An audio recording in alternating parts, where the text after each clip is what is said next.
Hi hello ഞാനിതാ അടുക്കളയിൽ കയറിയിട്ട് ചായക്കുള്ള പാൽ വെച്ച് പിന്നെ അതിന് ശേഷം ഇന്നലെ ആക്കിയ കറിയാന്ന് അതൊന്ന് ചൂടാക്കിയെടുക്കുക. പിന്നെ ഇന്ന് ബ്രേക്ക്ഫാസ്റ്റ് ഞാനിവിടെ പുട്ടാണ് ഉണ്ടാക്കുന്നത്. പുട്ട് നമുക്കൊന്ന് കുഴച്ചിട്ട് ഒരു 15 മിനിറ്റ് റെസ്റ്റ് ചെയ്യാൻ വേണ്ടി മാറ്റി വെക്കുക. അപ്പോഴേക്ക് കറി ഒന്ന് തിളച്ചിട്ടുണ്ട്, അതങ്ങ് മാറ്റി വെക്കുക. പിന്നെ തിളച്ച് വന്ന പാല് നമുക്ക് കുറച്ച് കുട്ടി കൊടുക്കാൻ വേണ്ടിയിട്ടൊന്ന് മാറ്റി വെക്കുക. ബാക്കിയുള്ള പാലിലേക്ക് ഞാനിവിടെ ചായപ്പൊടി ഇട്ട് കൊടുക്കുന്നുണ്ട്. ഇനി നന്നായിട്ട് തിളച്ച് വരട്ടെ. ആവശ്യമുള്ള കട്ടി ആയിക്കഴിഞ്ഞാൽ നമുക്കിത് അരിപ്പ അരിച്ചേക്കാം. ഇതിലേക്ക് ഞാൻ കുറച്ച് മാത്രം പഞ്ചസാര ഇട്ട് കൊടുക്കുന്നുണ്ട്. ഇനി നമുക്ക് പുട്ടിന് വേണ്ടിയിട്ട് പാനിയിൽ നിറയെ വെള്ളം ഒഴിച്ചിട്ട് അടുപ്പത്ത് വെക്കാം. പിന്നെ വേറെ അടുപ്പിൽ നമുക്ക് ചോറിനുള്ള വെള്ളം കൂടി തിളക്കാൻ വേണ്ടി വെക്കാം. പിന്നെ പുട്ടും കുറ്റിയിൽ നമുക്ക് പുട്ടുപൊടി ഇട്ട് കൊടുക്കുക. എന്നിട്ട് അതൊന്ന് അടുപ്പത്ത് വെക്കുക. അപ്പോഴേക്ക് തന്നെ ചോറിൻ്റെ വെള്ളമെല്ലാം ഒന്ന് തിളച്ച് വന്നിട്ടുണ്ട്. ഇതിലേക്ക് ഞാൻ അരി ഇട്ട് കൊടുക്കുന്നുണ്ട്. അങ്ങനെ പുട്ട് ഇതാ ഇവിടെ റെഡി ആയിട്ടുണ്ട്. പിന്നെ ടിഫിൻ ബോക്സിലേക്ക് വേണ്ടിയിട്ട് ഞാൻ മുട്ട ഒന്ന് ഓംലേറ്റ് ആക്കുന്നുണ്ട്. ചൂടാക്കിയ പാനിലേക്ക് മുട്ട ഒഴിച്ചിട്ട് ഇതുപോലെ നമുക്കൊന്ന് ചിക്കിയെടുക്കാം.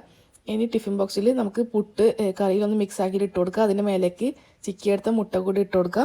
അങ്ങനെ ടിഫിൻ ബോക്സ് റെഡി ആയിട്ടുണ്ട്. ഇനി ഇത് ഇന്നലെ ഇഡ്ഡലി ആക്കിയ മാവ് ബാക്കിയാണ്. അതിലേക്ക് കുറച്ച് വെള്ളം ഒഴിച്ചിട്ട് നമുക്ക് പാൻ ചൂടാക്കിയിട്ട് ഒന്ന് ദോശ ചുട്ടെടുക്കാം.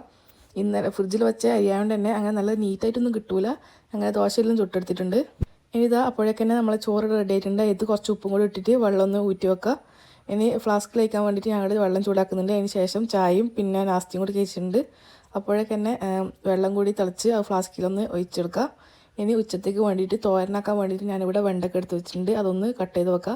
അതിൻ്റെ കൂടെ വെളുത്തുള്ളിയും പിന്നെ ഉള്ളിയും പച്ചമുളകും കൂടി കട്ട് ചെയ്ത് വെക്കുക. ഇനി വെളിച്ചെണ്ണ ചൂടാക്കിയിട്ട് ചട്ടിയിലേക്ക് പച്ചമുളകും വെളുത്തുള്ളിയും ഉള്ളിയും പിന്നെ വെണ്ടയ്ക്ക കൂടി ഇട്ട് കൊടുക്കുക. ഇതിലേക്ക് കുറച്ച് മഞ്ഞൾപ്പൊടി ഉപ്പും പിന്നെ കുറച്ച് വെള്ളം കൂടി ഒഴിച്ചിട്ട് നന്നായിട്ട് മിക്സ് ചെയ്തെടുക്കുക. അതൊന്ന് അടച്ച് വെച്ചിട്ട് ലോ ഫ്ലെയിമിലൊന്ന് വേവിച്ചെടുക്കുക. അതിന് ശേഷം നമുക്ക് കുറച്ച് തേങ്ങ കൂടി ഇട്ട് കൊടുക്കുക. അങ്ങനെ തോരനിട്ട് റെഡി ആയിട്ടുണ്ട്. ഇനി നമുക്ക് ഇഷ്ടംപോലെ പാത്രത്തിൽ കഴുകാനുണ്ട്. അതൊന്ന് നീറ്റാക്കി എടുക്കുക. അങ്ങനെ പാത്രത്തിൽ കഴുകിയിട്ട് വെള്ളം ഊരാൻ വേണ്ടിയിട്ട് നമുക്ക് മാറ്റി വെക്കാം.